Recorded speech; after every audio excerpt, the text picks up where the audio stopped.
मैंने अपना काम पूरा किया। तो यही मेरी सोच है।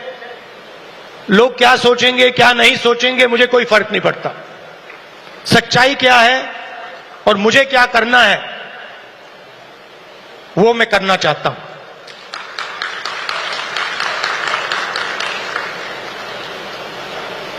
तेलंगाना में हमने एक क्रांतिकारी कदम उठाया, जाति जनगणना। उससे कुछ महीने पहले मैंने पार्लियामेंट हाउस में भाषण दिया था। मोदी जी के सामने कहा कि मोदी जी आप जाति जनगणना कराइए, देश को मालूम होना चाहिए इस देश में दलित कितने हैं,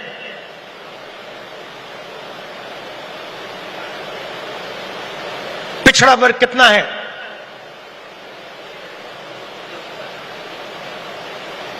अति पिछड़ा कितना है, अति दलित कितने हैं, आदिवासी कितने हैं, माइनॉरिटीज कितने हैं, गरीब जनरल कास्ट के कितने लोग हैं।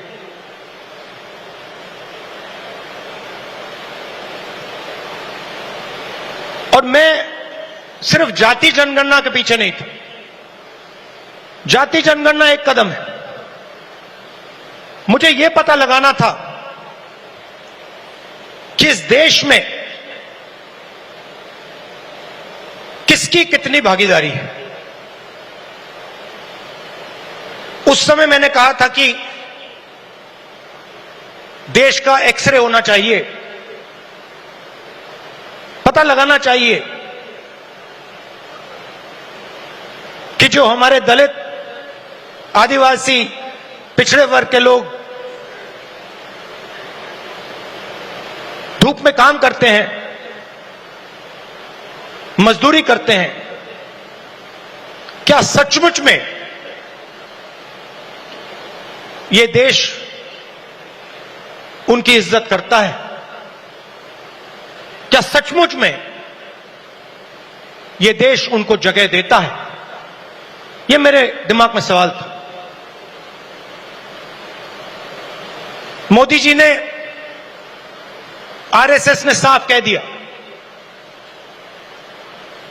हम जाति जनगणना नहीं करेंगे,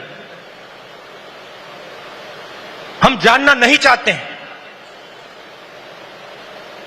हम समझना नहीं चाहते हैं, हम लोगों को बताना नहीं चाहते हैं कि इस देश में दलितों को, आदिवासियों को, पिछड़ों को, गरीब जनरल कास्ट को, माइनॉरिटीज को कितनी भागीदारी मिलती है। हम छुपाना चाहते हैं। और वहां मैंने सामने बोल दिया कि आप छुपाइए जितना छुपाना है। लोकसभा में, राज्यसभा में हम कानून पास करेंगे, आपके बिल्कुल सामने कानून पास करेंगे, जाति जनगणना यहीं से निकालेंगे। तेलंगाना में किया और आप हैरान हो जाओगे। रेवंत रेड्डी जी ने बोला मगर डिटेल में नहीं गए। और मैं जानता हूं कि जो तेलंगाना की हालत है वो इस देश के हर प्रदेश की हालत है। तेलंगाना में 90% आबादी ओबीसी, अति पिछड़ा, दलित, अति दलित, माइनॉरिटी, आदिवासी।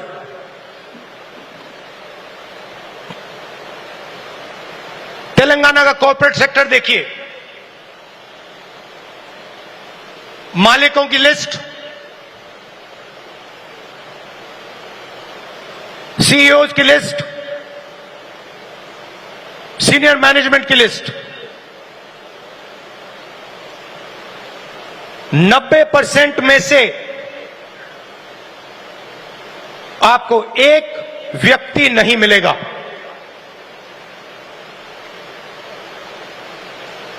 90% की भागीदारी तेलंगाना के कॉर्पोरेट सेक्टर में है ही नहीं।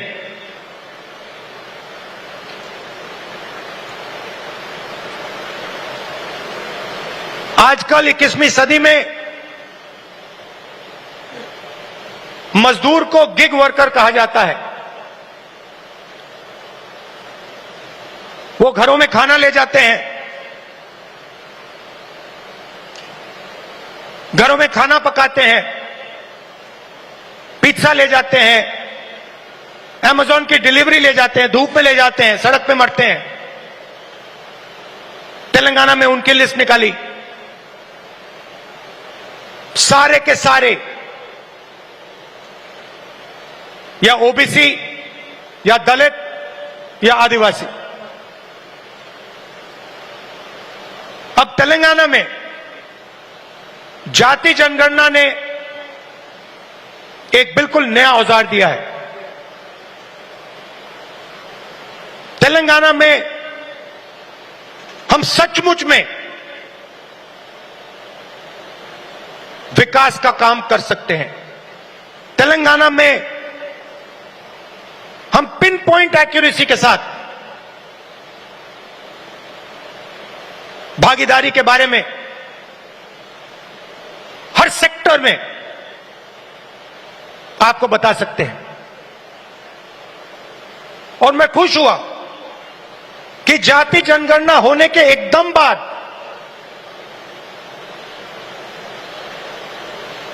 हमारे चीफ मिनिस्टर ने और हमारी टीम ने ओबीसी रिजर्वेशन को 42% तक पहुंचा दिया है।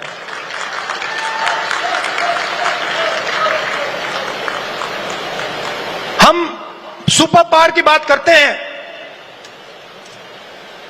मगर जब धन की बात होती है, भागीदारी की बात होती है, कॉर्पोरेट इंडिया की बात होती है, चाहे प्राइवेट अस्पताल हो, प्राइवेट एजुकेशन सिस्टम हो, 90% उसमें है ही नहीं। मोदी जी 24 घंटा पिछले वर्ग की बात करते हैं, दलितों की बात करते हैं, आदिवासियों, वनवासियों की बात करते हैं। वो उनको वनवासी कहते हैं।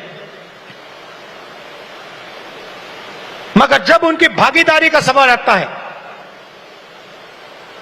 जब उनके पार्टिसिपेशन का सवाल आता है, तो बीजेपी के लोग बिल्कुल चुप हो जाते हैं। तो ये तेलंगाना ने एक क्रांतिकारी कदम उठाया है और पूरे देश को रास्ता दिखाया है।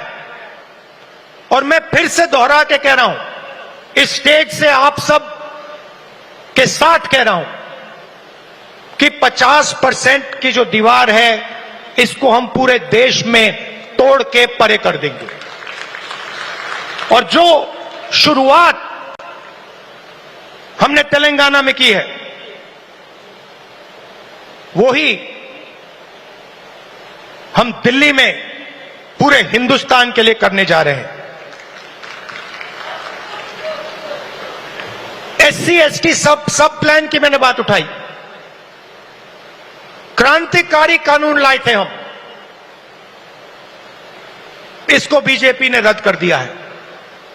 एक के बाद एक हिंदुस्तान की सारी संस्थाओं पर यह आक्रमण कर रहे हैं। जहां भी आपको पहले दलितों को, पिछड़ों को, आदिवासियों को, गरीब जनरल कास्ट को जहां भी पहले जगह मिलती थी, वो सारे के सारे दरवाजे एक के बाद एक बंद कर रहे हैं। पहले हिंदुस्तान के हर जात के युवा सेना में जा सकते थे, पेंशन मिलती थी, शहीद का दर्जा मिलता था, एक्स सर्विसमैन स्टेटस मिलता था। उसमें सब लोग जा सकते थे, खत्म कर दिया। आज हमारी सरकार युवाओं को कहती है कि अगर आप युद्ध में शहीद होगे और अगर आप अग्निवीर हो तो हम आपको ना पेंशन देंगे, ना शहीद का दर्जा देंगे। आपके साथ में जो लड़ रहा है उसको मिलेगा, मगर आपको नहीं मिलेगा। रास्ता किसके लिए बंद किया?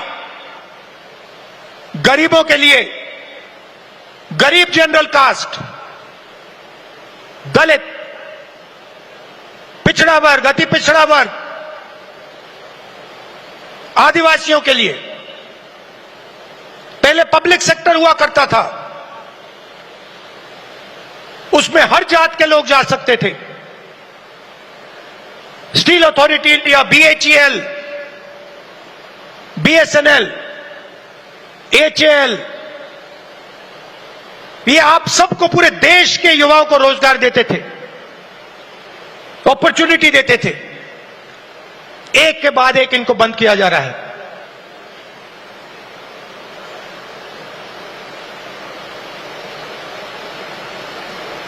और किसको दिया जा रहा है?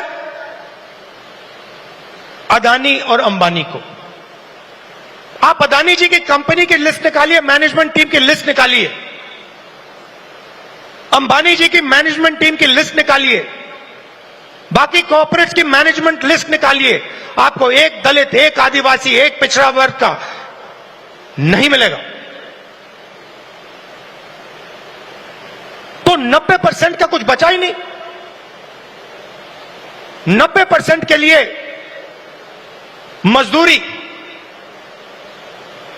बेरोजगारी, और हिंदुस्तान के सारे airport, ports, defence industry, cement industry, जो भी चाहते हैं अदानी जी को। छत्तीसगढ़ में माइन चाहिए, बस्तर में माइन चाहिए, मिलेंगी। झारखंड में माइन चाहिए, बिहार में माइन चाहिए, मिलेगी। बंबई का एयरपोर्ट चाहिए, ले लो। लखनऊ का एयरपोर्ट चाहिए, ले लो। डिफेंस इंडस्ट्री चाहिए, ले लो।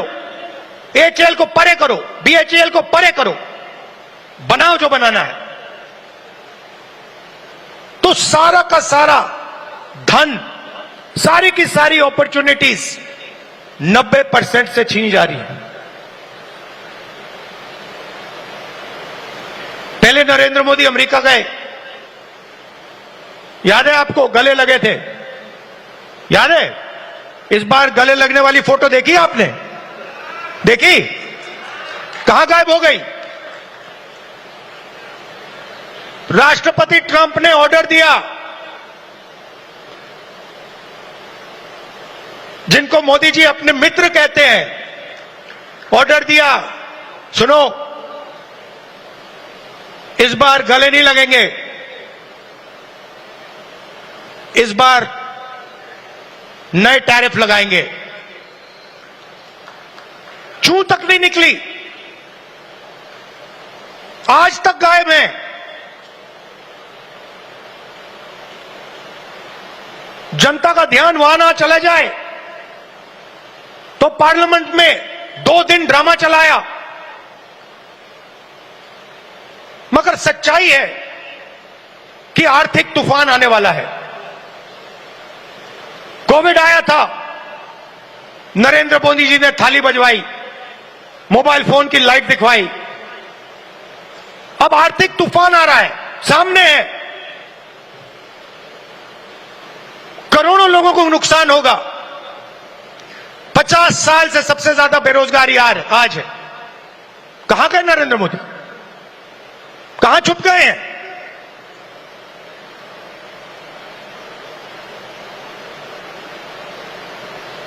बांग्लादेश का राष्ट्रपति उल्टा बयान देता है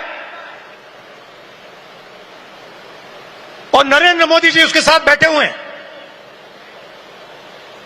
चुप, एक शब्द नहीं निकलता मुंह से। कहां गई 56 इंच की छाती?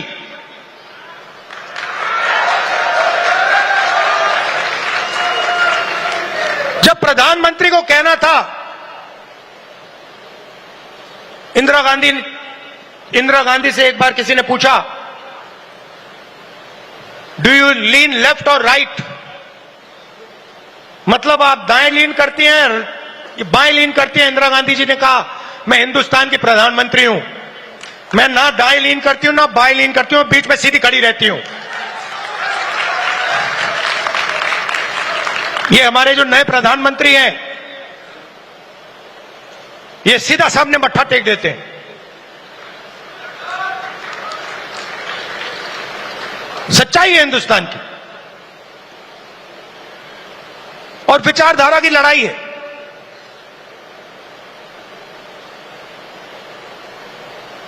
आप लोग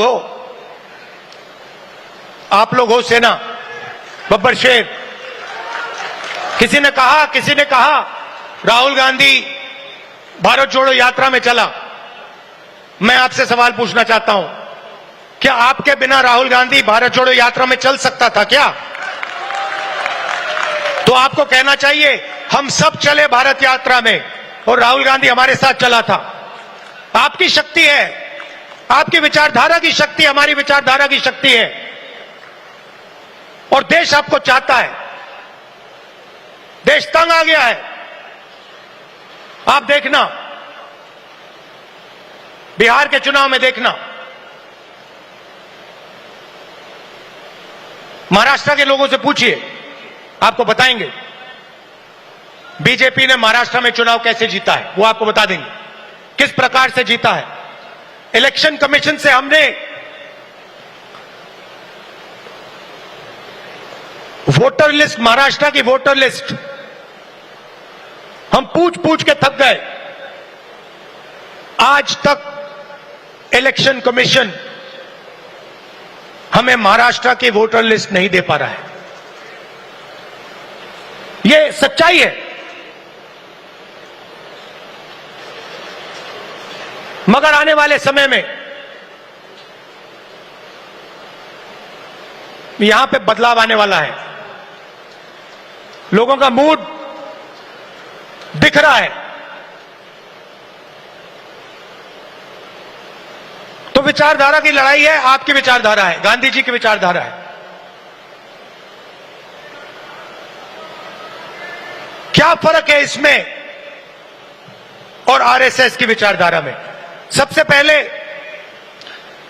ये कॉन्स्टिट्यूशन जो है, ये हमारी विचारधारा है।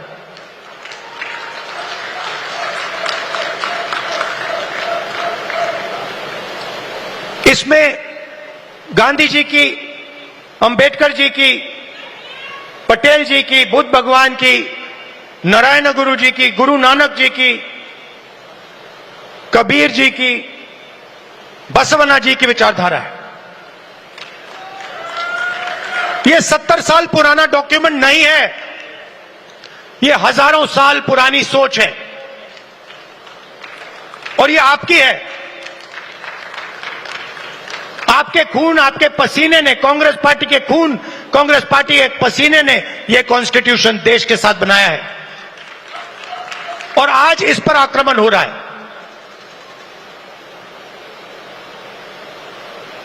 संस्थाओं पर आक्रमण होता है। अग्निवीर, अदानी अंबानी को देश का पूरा धन, यह सब कॉन्स्टिट्यूशन पर आक्रमण हो रहा है। कॉन्स्टिट्यूशन में कहीं नहीं लिखा है कि हिंदुस्तान का पूरा धन 2-3 लोगों के हाथ में होना चाहिए।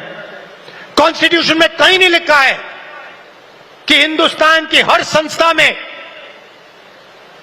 एक संगठन आरएसएस के लोग होने चाहिए।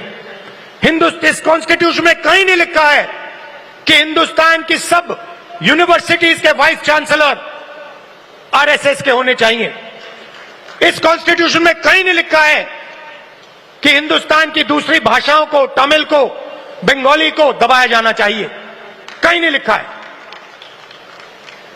मगर आरएसएस और बीजेपी रोज इस कॉन्स्टिट्यूशन पर आक्रमण कर रहे हैं, और इनको सिर्फ कांग्रेस पार्टी रोक सकती है, बाकी पार्टियां नहीं रोक सकती हैं। आप देखना क्योंकि यह विचारधारा की लड़ाई है।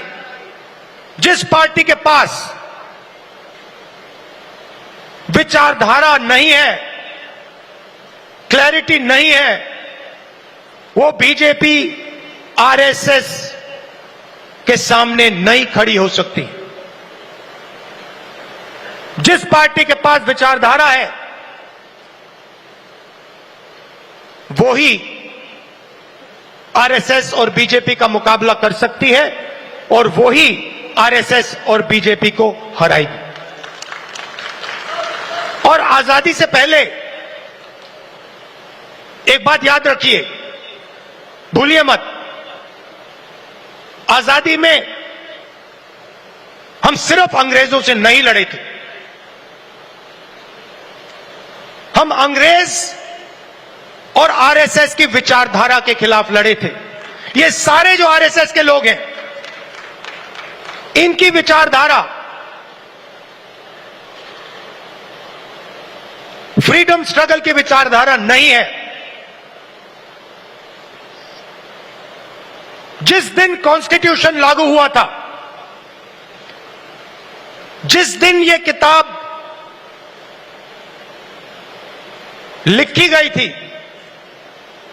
उस दिन इस कॉन्स्टिट्यूशन के खिलाफ आरएसएस ने रामलीला मैदान में इस कॉन्स्टिट्यूशन को जलाया था।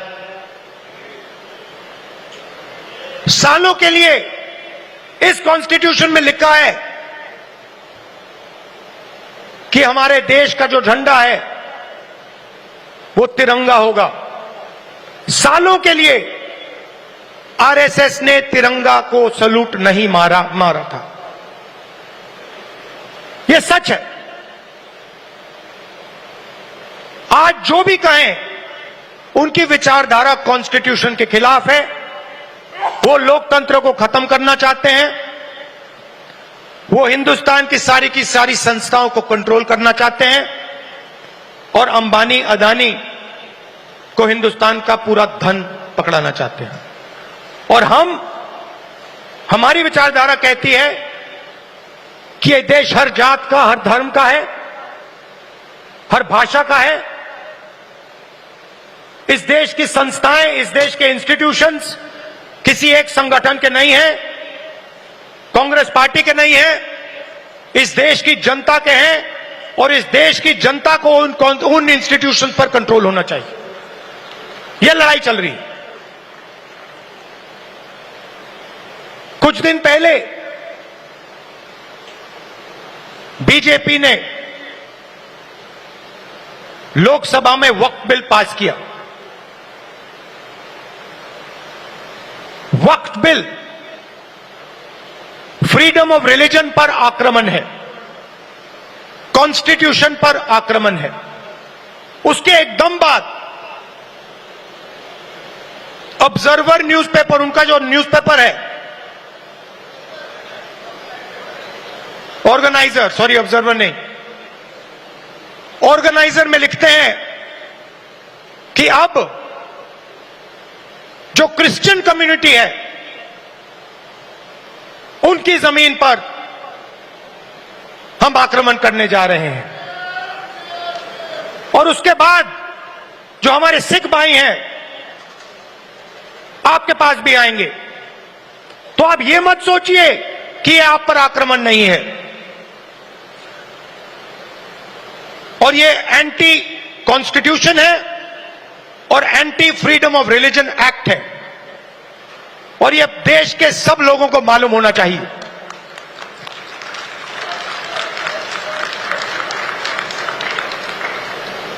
तो हम चाहते हैं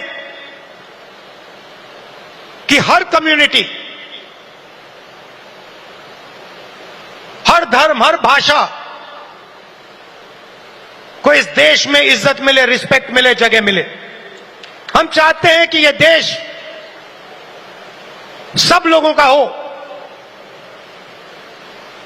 और हर धर्म, हर जात, हर भाषा को इस देश से फायदा मिले। यहां पीछे जूली जी हैं, कहां हैं आप? जूली जी कहां है? जूली जी टिकाराम जूली जी कहां है भाई? हाँ, जूली बुलाइए उनको।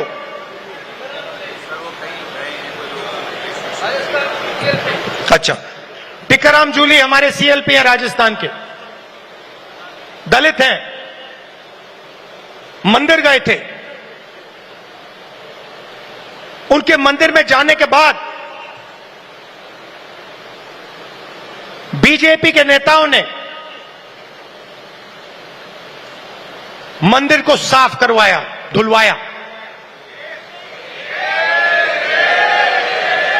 और वो अपने आप को हिंदू कहते हैं। एक दलित व्यक्ति को मंदिर में जाने का अधिकार नहीं देते हैं, और जब जाता है तो फिर मंदिर को धुलवाते हैं। ये हमारा धर्म नहीं है,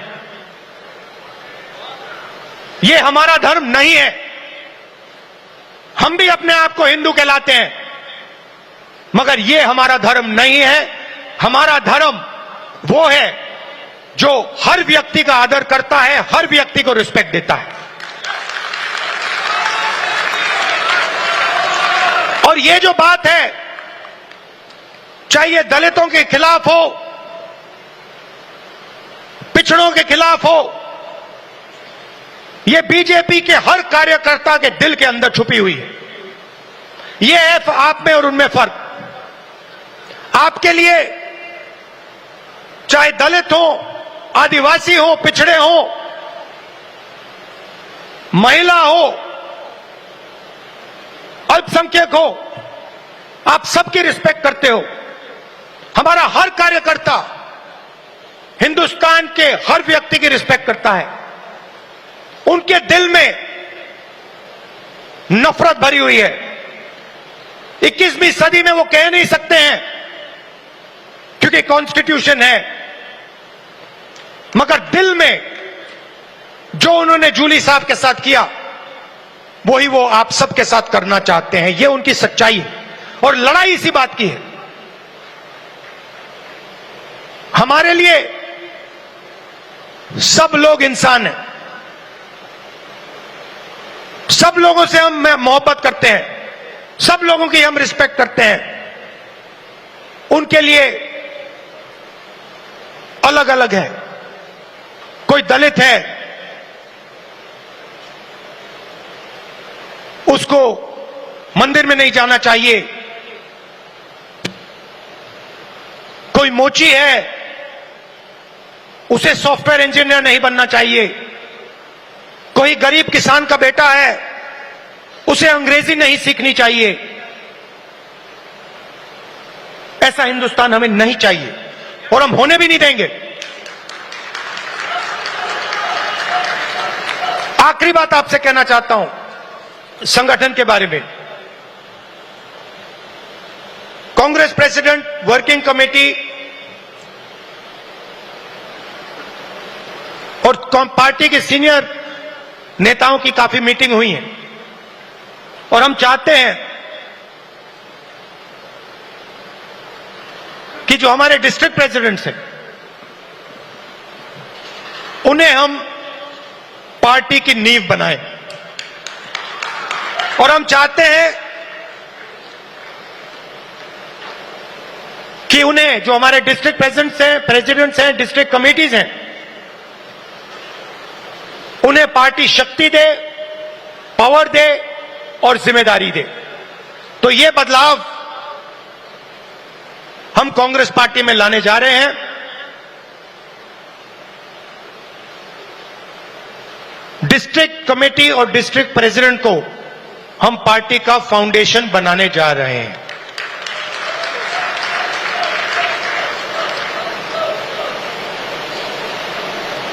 अंत में आप सबको लड़ना है, और मैं जानता हूं कि यह आसान नहीं है, क्योंकि उनके पास धन है, उनके पास हिंदुस्तान के सारे इंस्टीट्यूशंस हैं, उनके पास सब कुछ है, मगर जीत हमारी होगी क्योंकि हमारे पास सच्चाई है और देश की जनता का प्यार है। तो घबराने की कोई जरूरत नहीं है। आप देखना आने वाले समय में कांग्रेस पार्टी, बीजेपी और आरएसएस का क्या करने जा रही है। अब मुझे पीछे से कह रहे हैं कि जो हमारे साउथ के लोग हैं उनके लिए अंग्रेजी में बोलना है, तो थोड़ा सा मैं अंग्रेजी में बोलता हूं। Brothers and sisters, the fight is about the Constitution. This Constitution was prepared by the Congress Party, by the people of India, by Mahatma Gandhi, Ambedkar, Jawaharlal Nehru, Sardar Patel ji, Ambedkar ji. This Constitution is under attack.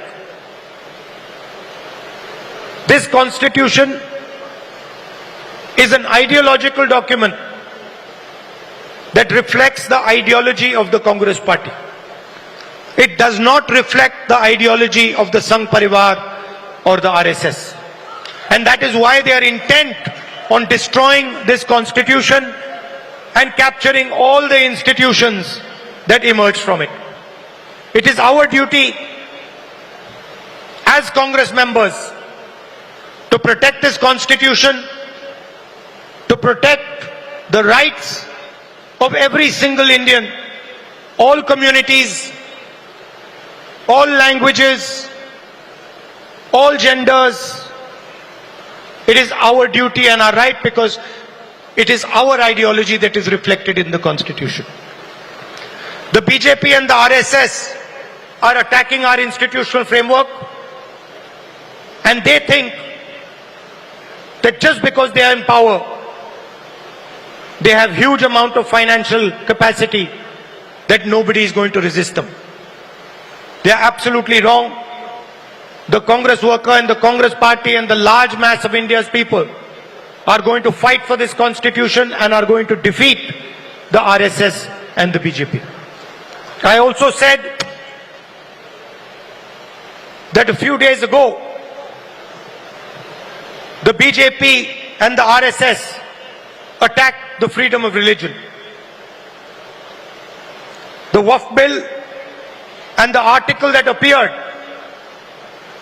in the RSS magazine, the organizer, where they said that they are now going to attack the land of our Christian brothers and sisters, are both attacks on the Constitution of India.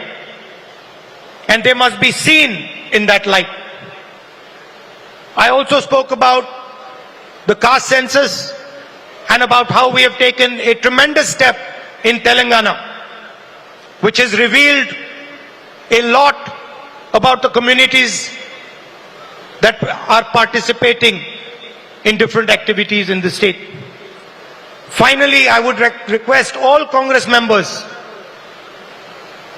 from all our states that it is your responsibility to defend the Constitution. It is your responsibility to defend the ideology of the Congress party. And I'm proud that you do it every single day against great odds. Thank you very much. Namaskar. बहुत बहुत शुक्रिया राहुल जी। कि दादी मरने के बाद तो हमारे पास देश का संविधान है। और दोस्तों साथियों, अब इस कार्यक्रम को समापन की ओर ले जाते हुए मैं अनुरोध करूंगा हम सबके मार्गदर्शक कांग्रेस के अध्यक्ष आदरणीय मल्लिकार्जुन खड़गे साहब से कि वो अपना अध्यक्षीय भाषण और रिमार्क्स हमें देंगे।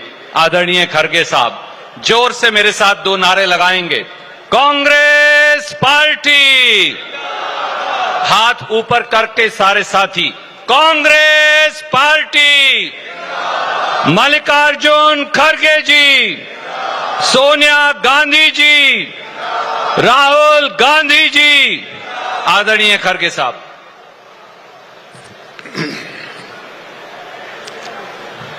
मैं आपका ज्यादा वक्त नहीं लेना चाहता हूं, सिर्फ मैं 5 मिनट में अपना भाषण समाप्त करूंगा, क्योंकि ये समारोह भाषण है, इसमें ज्यादा बोलने की जरूरत नहीं है। इस मंच पर पधारे हुए हमारे नेता रेस्पेक्टेड सोनिया गांधी जी, राहुल गांधी जी, केसी वेणुगोपाल, अजय माकन, मुकुल वासनिक और रणजीत सुरजेवाला जी, मिस शैलजा जी, अंबिका सोनी जी, चीफ मिनिस्टर्स और एक्स चीफ मिनिस्टर्स मंच पे बैठे हुए, और खासकर इस सभा को आयोजित करने में बड़ी भागीदारी की शक्ति सिंह गोयल जी और हमारे जितने भी गुजरात के कार्यकर्ता लोग हैं और यहाँ के सीएलपी लीडर है, एमएलएज है, एमपीज हैं, मैं सबको धन्यवाद देता हूँ कि उन्होंने सारी कोशिश, सारी ताकत लगा के ये कार्यक्रम को यशस्वी किया। इसलिए मैं एआईसीसी के ओर से उन सबको धन्यवाद देता हूँ। भाइयों, मैं ज्यादा नहीं कहना चाहता हूँ, जो कुछ कहना था हमारे राहुल गांधी जी ने स्पष्ट किया और कहा कि किस ढंग से हमको आगे बढ़ना है। और यहाँ मोदी जी, बीजेपी, आरएसएस किस तरीके से इस देश को बर्बाद कर रहे हैं, वो भी उन्होंने आपके सामने रखा। दोस्तों, कोई संस्था अगर आगे बढ़ना है तो उसके पास 3 विचार की आवश्यकता है। एक, आपके पास विचार होना चाहिए, वो आइडियोलॉजी। दूसरा, विचार, आचार और प्रचार। ये 3 चीजें जिस संगठन में होते हैं वो संगठन आगे बढ़ता है। तो हमारे पास आइडियोलॉजी है, हमारे पास, हम उसको आचरण में लाने की कोशिश करते हैं, लेकिन पूरे दिल से नहीं करते। इसीलिए विचार के साथ आचरण होना और ये आगे बढ़ना, और ये दोनों होने के बाद तीसरा, प्रचार। सबसे ज्यादा प्रचार की आवश्यकता है। अगर आपके पास अच्छे विचार है, आचरण भी आपका अच्छा है, अगर उसका प्रचार नहीं हुआ तो क्या फायदा। जैसा कि राहुल गांधी जी ने एक बहुत बड़ी यात्रा निकाली, मैंने सुबह बोला, कन्याकुमारी से कश्मीर तक, बहुत बड़ी मेहनत थी, लेकिन उसको आगे लेके जाने वाले लोग अगर नहीं है तो वो वहीं पर आइडियोलॉजी फेल हो जाती है। इसलिए मैं चाहता हूं यहाँ पर जो आए हैं, इस आइडियोलॉजी को, उनके विचारों को, कांग्रेस के विचारों को आगे बढ़ाने की कोशिश करो, पीछे मत हटाओ। और दूसरी चीज मैं आपको कहना चाहता हूं, और एक, किसी भी संगठन के पास और 3 विचार होना चाहिए। एक, मनुष्य बल, दूसरा मानसिक बल, तीसरा आर्थिक बल। अब आर्थिक बल तो हमारे पास कम है, लेकिन मनुष्य बल और मानसिक बल हमारे पास ज्यादा है। इसको बढ़ाने की जरूरत है। अगर ये मानसिक बल को आगे नहीं लेके गए, मनुष्य बल को यानी संगठन नहीं करे, तो आप खत्म हो जाते हैं। आखिरी मैं ये कहूंगा, वक्फ बोर्ड के लिए अभी हमने रेजोल्यूशन किया है और खास करके हमारे मुस्लिम भाइयों को, क्रिश्चियन भाइयों को, अल्पसंख्यकों को, चाहे कोई कम्युनिटी के हो, उनके साथ कांग्रेस पार्टी सदा के लिए खड़ी है। यह मैं आपको आश्वासन दिलाना चाहता हूं। हम आपके लिए लड़ रहे हैं और पार्लियामेंट में भी लड़े। जैसा राहुल गांधी जी ने कहा वैसा उन्होंने लोकसभा में भी डट के लड़ा। हम पार्लियामेंट में भी, वहां राज्यसभा में भी लड़े और हम यहां तक आ गए जो बीजेपी की शक्ति थी उसको कमजोर करे और हम जो हमारे पास जितने हम समझ रहे थे कि हमारे पास राज्यसभा में 81 मिलेंगे, लेकिन हमको हमारे 4-5 मेंबर जो हमारे अलायंस पार्टनर भी थे और इंडिया गठबंधन के लोग थे, उसमें 4-5 लोग एब्सेंट रहने के बावजूद हमने 97 वोट लिया। ये अपेक्षा के बाहर है। यह दर्शाता है कांग्रेस और इंडिया गठबंधन ये जोर पकड़ा है और ये इसलिए कि आज आप देख सकते हैं कि वक्फ मुद्दे पे हम सब एक हो गए, कोई अलग अलग नहीं हुआ। हम हमारे साथ दूसरों को हम जोड़ लिए, लेकिन हमारा एक वोट भी कांग्रेस का वो दूसरे का नहीं गया। इसीलिए मैं यही चाहूंगा कि ये जो हमने तैयार किया है इंडिया गठबंधन, उसको तो जोर हमको देना ही है, उसके साथ साथ हम एक रह के आगे बढ़ना है। और एक बात मैं कहूंगा, जैसा राहुल जी अभी कहे कि उन्होंने ये कहा वक्त में तो एक मुसलमानों की या माइनॉरिटी की एक प्रॉपर्टी हड़पने का ये काम हो रहा है, क्योंकि जो भी वक्फ बोर्ड में प्रॉपर्टी है, जो वक्फ बोर्ड जो डोनेशन देते हैं, मुस्लिम देते हैं, हिंदू देते हैं और कोई धर्म के लोग भी डोनेशन दे सकते हैं। वक्फ ये एक डोनेशन का बोर्ड है। इसको डोनेशन दिए हुए जमीन को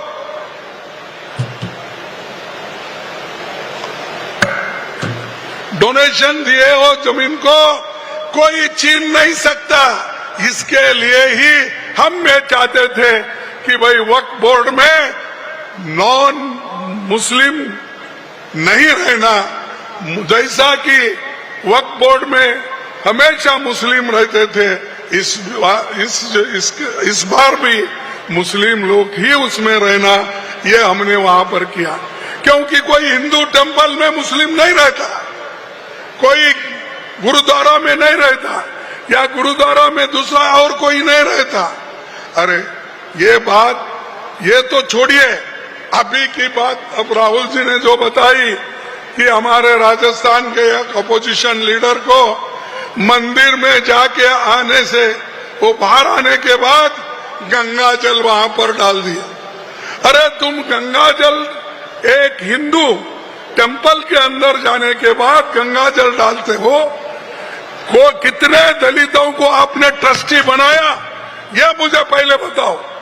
जब आप हिंदू धर्म के ट्रस्टों में हिंदू को नहीं डालते, अछूतों को नहीं डालते, पिछड़े लोगों को नहीं डालते, अति पिछड़ों को नहीं डालते, आपको क्या अधिकार है कि मुसलमानों के वक्फ बोर्ड में नॉन हिंदू डालने का, नॉन मुस्लिम डालने का? यह मैं पूछना चाहता हूं।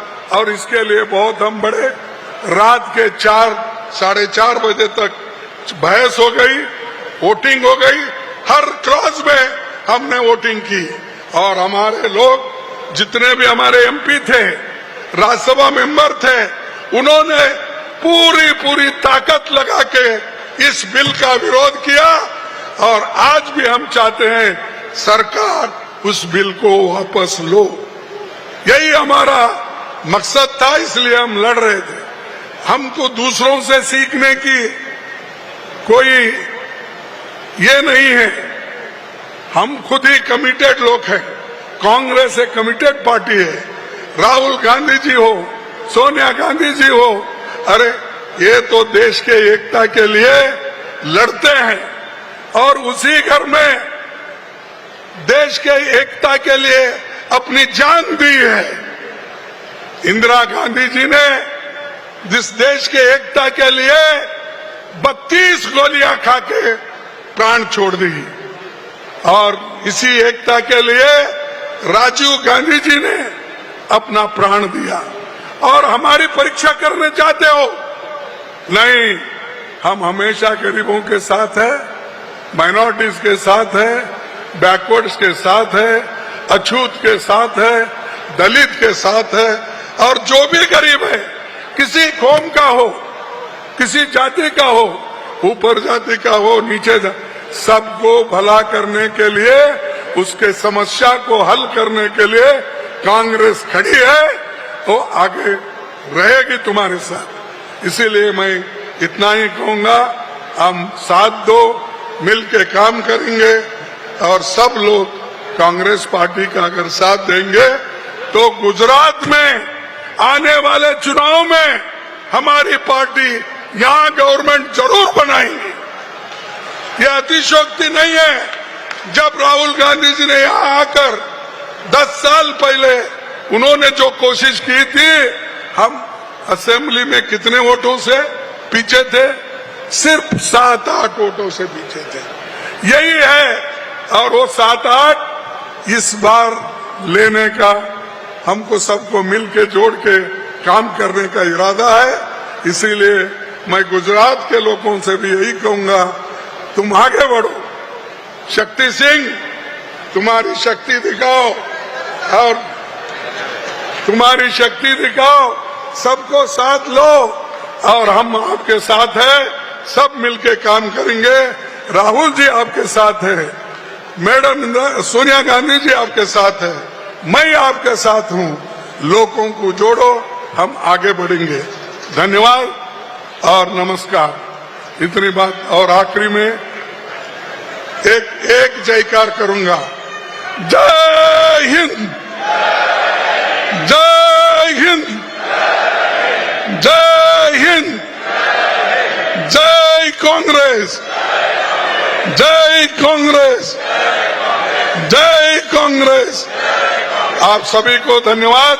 आप इस एआईसीसी के सेशन को यशस्वी किया।